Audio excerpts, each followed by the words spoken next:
Hey friends, this is Aiden. Welcome to the Fuck Stigma Show. So I've been trying to bait you guys into asking me questions about my history with bipolar disorder, but no one's taken the bait yet. So I've decided that today I'm going to talk to you about my last bipolar episode where I went manic. And yeah, I'm hoping that by sharing this with you might cast some light on what it's like to actually be bipolar. So my last episode was probably close on 4 years ago, and because I had decided to go off my medication, I'd been off my meds for 18 months before my last episode. Because I've been off medication, my episode that I had was pretty big. It was a hardcore few weeks. It probably lasted about 6 to 8 weeks, but it wasn't long after I started being manic that I ended up in hospital, and my parents actually had to have me committed. So I remember it was in the morning. The police car came to our house and took me away, and I ended up in Somerset Hospital, and I was there for about 6 weeks. They then transferred me to Valkenburg, and I was in Valkenburg for a couple of weeks as well. The thing that I want to say about this last episode, which was different to all my previous episodes, for me were great. When you're manic, you're having the time of your life. It feels like you're on all the drugs in the world without any of the side effects. It's fucking great to be manic. Every bipolar person will tell you that. But this last one that I had a bit of a dark side to it, and I actually physically hurt my parents, which when I started normalizing again made me feel very, very bad and guilty. Because obviously that's not who I am. I'm not violent at all. My doctor, I remember the doctor at Somerset Hospital wasn't very nice. She almost made me feel guilty for being bipolar, and threw the stuff that I had done while I was manic back at me in sessions, and it was really, really uncool. Somerset wasn't a very cool place to be at all, to be honest with you. The psych ward was understaffed, under-resourced. I didn't even have a bed. I slept on a mattress on the floor that I had to pick up and pack away every day. The only time we got to go outside was when we went outside to smoke. And I think we were allowed to smoke 3 to 4 times a day. And what they did is they let everybody go outside into this little courtyard. It was like a space between a few buildings, and we would go out there, and they would let everyone go out at the same time. Now some people had cigarettes and some people didn't, and the people that didn't have cigarettes would quite vociferously bum cigarettes from the people that had cigarettes, and it was quite a hectic situation. You almost got afraid of the people that were without cigarettes, or what they would do to try and get cigarettes from you. Then when I left, I went to Valkenburg, and there you weren't allowed to smoke at all, which was pretty shitty, I'm not going to lie.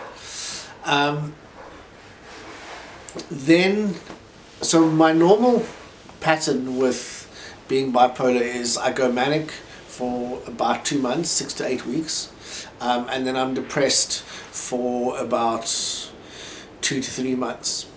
But this last depression lasted for about 3 years. I have no idea why.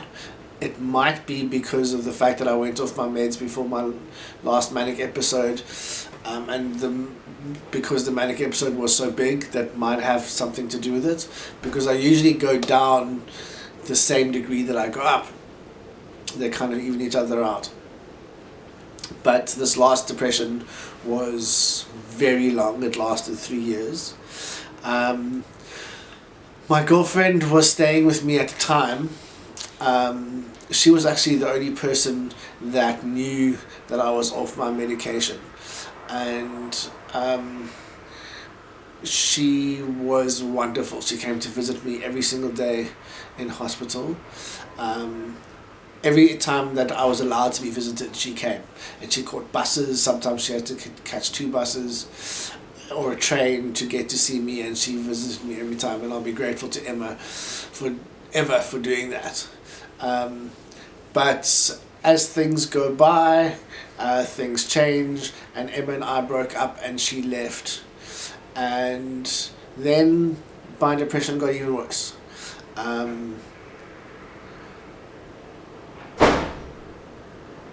I don't know what to say about this, but basically there's 2 different types of suicidal thinking. There's suicidal ideation and suicidal intent. I've had ideation before, which is basically where you just think about dying. And I've had intent only once, with this last episode that I had when I was in a really dark space. And let me just say that feeling like you want to take your own life is not the nicest feeling in the world.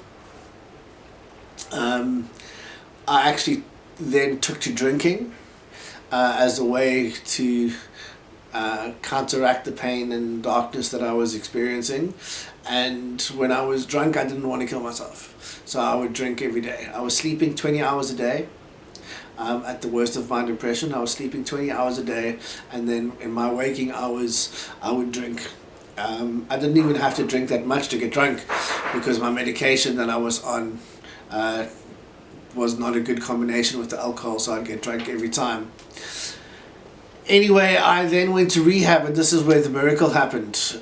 In rehab, I went to a place called Stickland, and there it's a dual diagnosis hospital, Stickland, and that means that they have everything from counselors and therapists and social workers to psychiatrists. And the psychiatrist on duty at the time realized that I was sleeping so much and that I was really depressed, and he was like, listen, something's not right, let's look at your medication.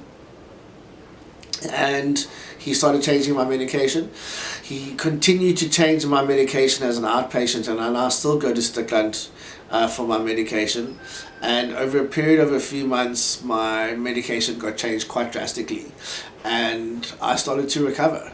So the miracle was that, well, the silver lining was I ended up having to go to rehab to meet a doctor that would change my medication and start to make me recover from the worst depression I've ever had.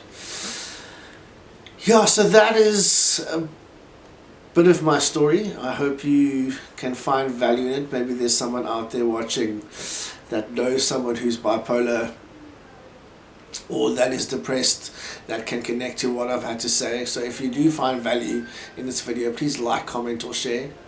I would appreciate it very much. Thanks so much, love. Bye.